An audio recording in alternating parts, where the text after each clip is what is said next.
आज आप दिल्ली दरबार आए हैं। दिल्ली दरबार अपने आप में पूरे डाल्टनगंज को समेटने के लिए तैयार है, क्योंकि गांधी उद्यान पार्क में दिल्ली दरबार जब से आया है रौनक बढ़ गई है।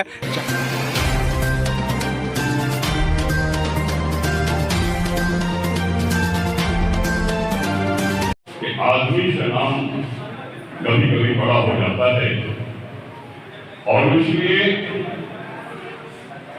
अब आपको वरिष्ठ कवि लिखने की आवश्यकता नहीं है और नहीं राष्ट्रपति पुरस्कार की बात करने की चर्चा की जरूरत है। वंश प्रभात को वो पूरा संबोधन सुनाइए, क्योंकि वो मन मोहने वाला संबोधन। राष्ट्रपति पुरस्कार प्राप्त झारखंड रत्न विधानसभा समिति झारखंड से सम्मानित और बिरसा मुंडा ज्योति सम्मान से सम्मानित और लगभग 10 पुस्तकों के रचयिता श्री हरिवंश प्रभात जी हैं और वे अवकाश प्राप्त प्रधानाध्यापक हैं, लेखक हैं, रचनाकार हैं, साहित्यकार हैं, कवि हैं। वो दोहा जो आपने सुनाया से हंसमुख चेहरा श्याम सलोना मन पुलकित और हर्षित गात, सौम्य भाव के प्रतिनिधि हैं ये और नाम हरिवंश प्रभात।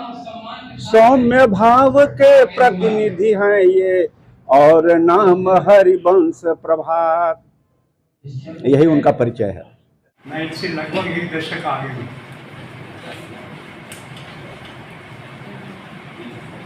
और मेरी बहुत बहुत हार्दिक शुभकामनाएं कि आप और दीर्घजीवी हों। लेकिन मुझे जो सबसे ज़्यादा खुशी होती है कि आपने जिस दिशा में कदम उठाया है वो देश के लिए और समाज के लिए बहुत लाभदायक है। क्योंकि आज भाषाओं को लेकर हिंदू मुसलमान ये वो आप टीवी देखें, अखबारों में पढ़ें, मतभेद की बातें बहुत होती हैं। लेकिन जब एक हिंदू कवि, क्योंकि ये मानना पड़ेगा कि गज़ल मुसलमानों के अधिकार के अंदर की चीज़, बहुत कम कुछ जैसे कुछ लोग हुए हैं जिन्होंने गज़ल लिखे हैं, क्योंकि गज़ल में अपने आप एक बहुत बड़ा आकर्षण। अल्लामा इकबाल कहते हैं यकी मोहकम ममल हम मोहब्बत फाते आलम जहाद जिंदगानी में ये मर्दों की शमशीरें।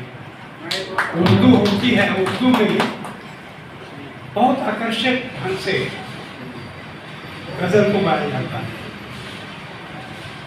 और दुष्यंत जी ने काफ़ी क्रांतिकारी गज़ल लिखे हैं। और मैं समझता हूँ कि ये जो मतभेद हो रहा है कि हिंदी और उर्दू में, ये इससे मिटेगा कि हिंदी पढ़ने वाले लोग भी उर्दू की ओर आकर्षित हो रहे हैं। कि हम किसी भाषा से नफरत करें ये उचित नहीं। इसलिए सबसे पहले ये कदम आपने जो उठाया, इसके लिए मैं आपको बहुत बहुत धन्यवाद देता हूँ, क्योंकि ये एकता का एक संदेश है। ये तो गज़ल की बात करें, लोगों की किसी मुस्लिम समाज का कार्यक्रम हो, आपने इस मित्र को तोड़ा, इसलिए मैं आपको बधाई देता हूँ। तो गज़ल का मतलब है स्त्रियों के साथ वार्तालाप। मैंने देखा कि प्रेम का सूचक, मोहब्बत का सूचक। इसलिए गज़ल जब लिखे जाते थे तो उसमें ये भाव आता था कितना प्रेम इससे झलकता है। लेकिन बाद में इसका विस्तार होता गया और दुष्यंत जैसे लोगों ने इसके एरिया को बहुत अधिक बढ़ाया है। कि कौन कहता है कि आसमान में छेद नहीं होता, एक पत्थर तो तबीयत से उठा होता। आंतों में गड़ रहे हैं, मैं किस तरह से आखिर लोहा जमा कर देखूं। ये आज की जो वास्तविकता है, इस पर एक बहुत बड़ी टिप्पणी। और इसके बाद कैसे नहीं बनेगा अब काम ऑफिसों में कुर्सी के साहबों को मक्खन लगा के। जो आज की व्यवस्था है, आप एक कचहरी में चले जाए, किसी ऑफिस में चले जाए, तो काम आपका अच्छा है या बुरा है, बिना मक्खन लगाए, बिना रिश्वत दिए कोई काम नहीं। ये हकीकत है, इस हकीकत को स्वीकार करें। और ये सबसे बड़ा कलंक है हमारी डेमोक्रेसी। आज भले ही कोई बड़े बड़े नेता डीन हाँके, लेकिन कोई भी दूध का खैर हो नहीं। ये ऐसी बीमारी है जिस बीमारी से हमारा देश आज बुरी तरह फंसा हुआ है। अब जो पकड़ने जा रहे हैं वही पकड़े जा रहे हैं, उनको भी पकड़े जा रहे हैं और दूसरों को हाथ पर ही लगा। ये हालत है। एक नई अखबार पढ़ाता आवाज़ आज एक नई अखबार का लोकार्पण था यहाँ पर। मैं वहाँ भी 10 मिनट ठहरा, लेकिन मैंने कहा कि मैं जाऊँगा और हरिवंश शुभकामनाएँ देके आऊँगा। मेरी बहुत बहुत शुभकामनाएँ। आप और जिए और कुछ ना कुछ समाज को देते रहें और हम लोग भी आपसे बहुत कुछ सीखते रहें। इन्हीं शब्दों के साथ बहुत बहुत धन्यवाद। साहित्यिक यात्रा में 10 पुस्तकें प्रकाशित हैं, जिनमें अपने गांव पूर्व डीहा की पावन धरती को भी नमन स्वरूप एक पुस्तक समर्पण किया है। आप कई साहित्यिक सांस्कृतिक संगठनों के दायित्वों को धारण कर रहे हैं और उनका निर्वहन सफलतापूर्वक कर रहे हैं, साथ ही उन संगठनों को गति भी दे रहे हैं। आप दूरदर्शन रेडियो केंद्रों में भी कार्य पाठ करते हैं। अभी भी आप परिमल प्रवाह के संस्थापक, संरक्षक एवं संस्कार भारती कलाओं के संरक्षक का दायित्व संभाल रहे हैं, जो शुरू किया है। आप कवि सम्मेलनों के प्राण हैं। शुष्क और नीरस आयोजनों को भी आप अपनी उपस्थिति और गीतों से हरियाली प्रदान करते हैं। आप अपने मनोविनोदी स्वभाव से माहौल को रुचिकर और खुशनुमा बनाते हैं। गीत तो आपकी पहचान करते हैं। छोड़ो बातें फिर कभी गजल संग्रह आपकी 10 पुस्तकों की माला में एक और विशिष्ट उपलब्धि का मोती है। आपके हंसमुख और मिलनसार व्यवहार के कारण पूरा साहित्यिक समाज आपको अपना हितैषी और मार्गदर्शक समझता है। आप अपने सम्माननीय लोगों को भरपूर आदर के साथ साथ अनुजों को समुचित स्नेह और मार्गदर्शन देते रहते हैं। आपकी कविता NCERT द्वारा वर्ग 8 के लिए स्टूडेंट है, जो 10 वर्षों से विद्यालयों में पढ़ाई जा रही है। ये पढ़ाओं के लिए गौरव की बात है। आप समाज में कवि के नाम से जाने जाते हैं। हम समस्त उपस्थित सदस्यगण इस अमृत महोत्सव में आपका वंदन और अभिनंदन करते हैं। आप दीर्घायु, शतायु तथा लेखन के क्षेत्र में आपकी लेखनी अनवरत चलती रहे, यही शुभकामना है। आप सब परिवार सुखी और सानंद रहें तथा आप हमें यूं ही अपना साथ देते रहें, यही हमारी कामना है। इन्हीं विचारों के साथ आपको बार बार नमन। हम हैं परिमल प्रवाह प्रथम विधानसभा अध्यक्ष और साहित्य के ज्ञाता, जिनमें साहित्य ही समाहित है। बड़े साहित्यकार, अपनी पुस्तक से सबको विमुक्त कर देने वाले, मैं नाम बड़े आदर से लूँगा, इंदर सिंह नामधारी सर।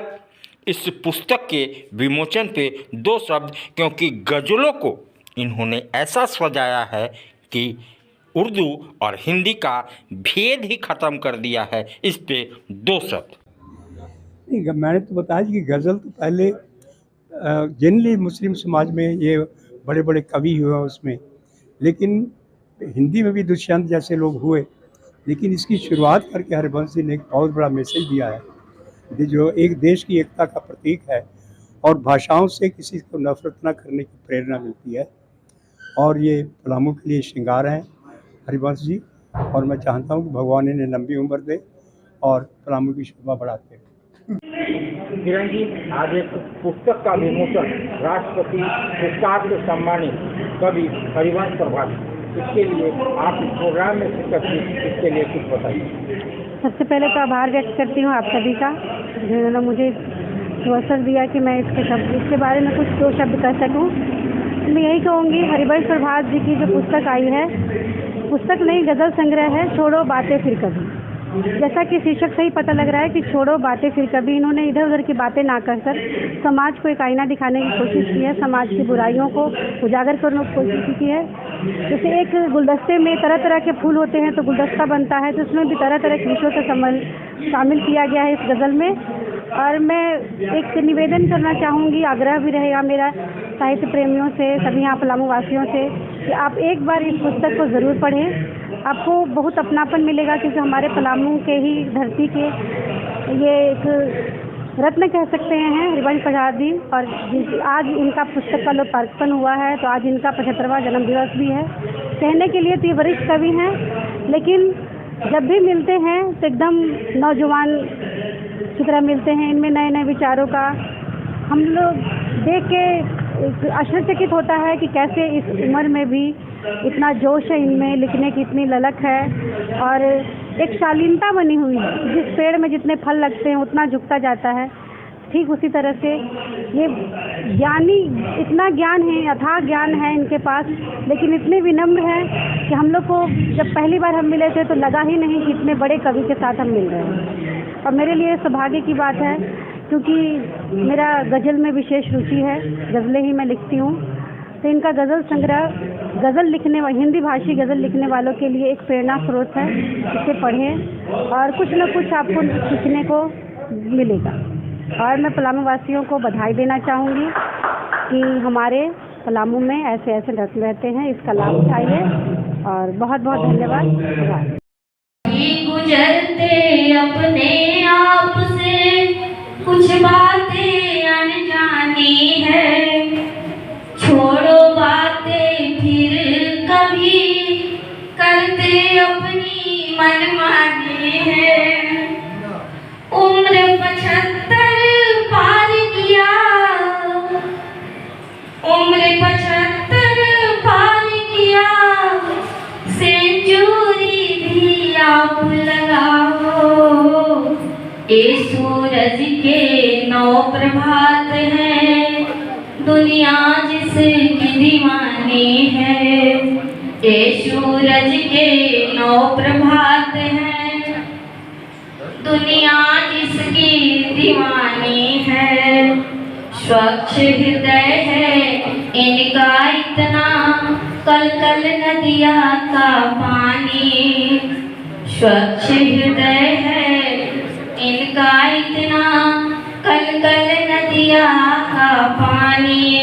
मुस्काते हैं फूल के जैसे, खुशबू बिखेरे बन के रवानी। राज करे हैं सबके दिल पर, और सबके मार्गदर्शक हैं। ऐसे ही प्रभात हैं ये तो, इनका नहीं है कोई शानी। ऐसे ही प्रभात हैं ये तो, इनका नहीं है कोई शान। गीत गजल है साथी जिसके, दोहे छंद जिसकी जिंदगानी। गीत गजल है साथी जिसके, दोहे छंद जिसकी जिंदगानी। इनकी रचना को देख देख कर लोगों को होती है रानी। पुरस्कार से भरा हुआ है, पुरस्कार से भरा हुआ है, घर का कोना कोना। श्रद्धा भाव यूं भरा हुआ है, जो ना लगती है बेमानी। ये सूरज के 9 प्रभात हैं, जो दुनिया जिसकी है दीवानी। ये सूरज के 9 प्रभात हैं, दुनिया जिसकी है दीवानी।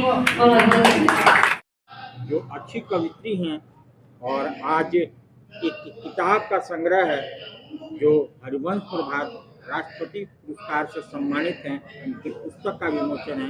तो सब इस पुस्तक के लिए हम सभी यहाँ उपस्थित हुए हैं डॉक्टर हरिवंश प्रभात जी की पुस्तक गज़ल संग्रह आई हुई है, छोड़ो बातें फिर कभी। बहुत ही अच्छी गज़ल संग्रह है। बहुत ज़्यादा तो नहीं इस पर मैं प्रकाश डाल पाऊँगी, पढ़ी नहीं हूँ, लेकिन फिर भी अच्छी अच्छी रचनाएँ इसमें शामिल हैं। एक दो ठो जो मैं देखी हूँ, और बाकी इनकी ये 10वीं रचना है। इससे पहले ये इनकी 9 पुस्तकें आ चुकी हैं, और 10वीं रचना के रूप में इन्होंने एक गज़ल संग्रह लेकर के आया है, छोड़ो बातें फिर कभी, और बहुत ही अच्छी गज़ल संग्रह है।